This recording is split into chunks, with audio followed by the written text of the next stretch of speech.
Ladies and gentlemen, children of all ages, welcome to the Big Apple Circus!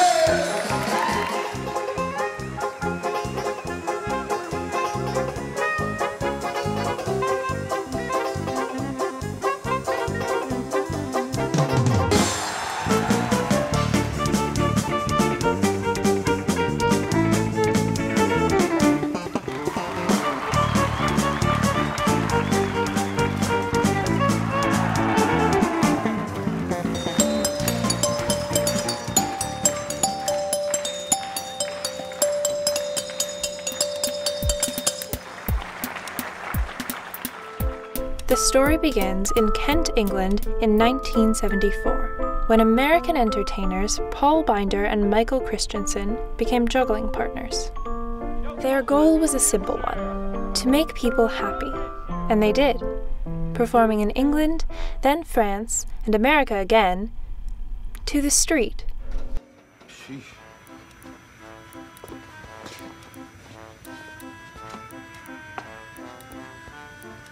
One pin. One pin. They had a vision, and the determination to bring that vision to fruition. As soon as they found a space in New York City big enough to raise a tent, the Big Apple Circus was born. Their dream became a legacy, displaying the best circus performers for decades to come. Performers like animal trainer Jenny Vidbell. Like many in the circus, Jenny was born into it, herself being a third-generation animal trainer. You know, I'm the third generation. I know what my grandparents experienced, my parents, and now me. And, you know, a big thing is that it's become much more theatrical, and it's definitely, there's something for everybody. They're all different. I have 7 horses, and every one of them has a different personality, and I treat them differently. And the main thing is to spend time with them. I have to know each one's personality. Yeah, I've worked with the 2 major circuses in the U.S., and that is Ringling Brothers and Big Apple Circus. And there are many wonderful small traveling circuses, but I have so many animals that I can't keep up with the travel that they do. They'll travel sometimes every day.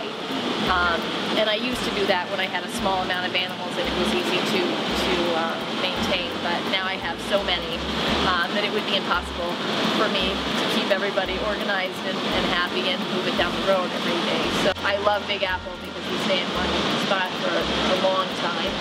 We have plenty of breaks and rest, and Big Apple Circus is so cooperative with me, and there's never any pressure in the animal department. If I go to the office and say, you know what, there's one horse who's not feeling it tonight, so he's not going to work, there's absolutely no problem at all, and he sits it out, and we do the show without him. And Big Apple is just so sensitive to the animals that it's an amazing place.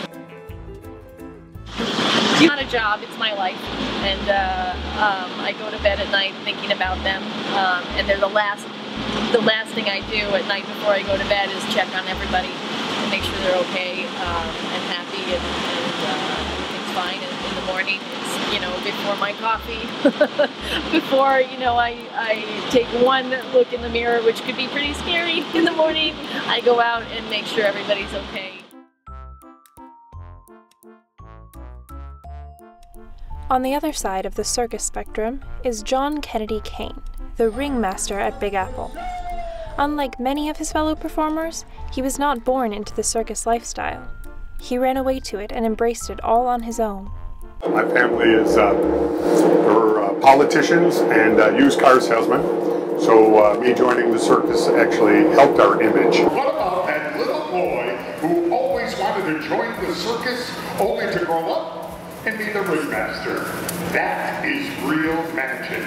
I don't know, it does get in your blood, and I do know people like myself who are first generation, and we all kind of pat each other on the back because we want to do it. It's our choice, and so we really enjoy doing it. So when we watch each other, there is a joy that you see in the ring than maybe somebody who was born into it and that's what their grandfather did and this, that, and the other, I don't know. You think about how does a kid with no acrobatic training or ability, how's he going to join the circus? Well, there was another circus that had a clown college, and so you could fill out application to go to clown college. And I never wanted to be a clown in my life, but I thought maybe that's my way to get my foot in the door. I applied to clown college and did not get accepted. So my father said it was embarrassing enough to have a son who applied to clown college. Now you would have to tell people his son did not get accepted in a clown college. So I ended up going to a clown community college, NYU. Thank you. I think when people have their regular jobs and regular 9 to 5, that you come and watch the show and you think, oh, that must be fun and glamorous and stuff. And it is part of it, but other parts, it's very much a job. Traveling is a great part of the job. So many times you'll hear, oh, I love to travel and see the different cities and all that. When I was on circuses that we were in a different town every day, which I did a lot of that in my career, you're traveling during the night, you're setting up during the day, you're doing shows and you're moving on. So you end up not seeing any of the towns, you know, it's all a blur, you know, and you never worry about the town you're in, you always worry about the town you're going to. Is the truck ready?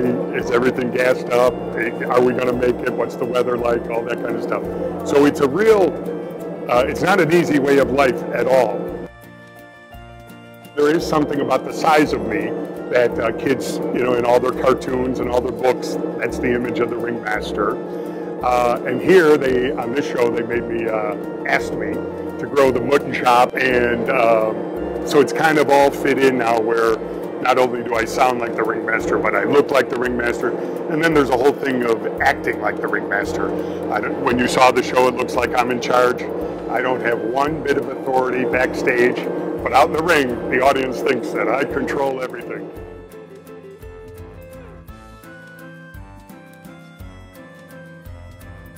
These two different people, with their exceptionally different backgrounds, have one thing in common. They love what they do. They have a passion for performance, and that is what makes the circus this magical, unstoppable entity. There is one ring, and it stands on its own. This is the Big Apple Circus.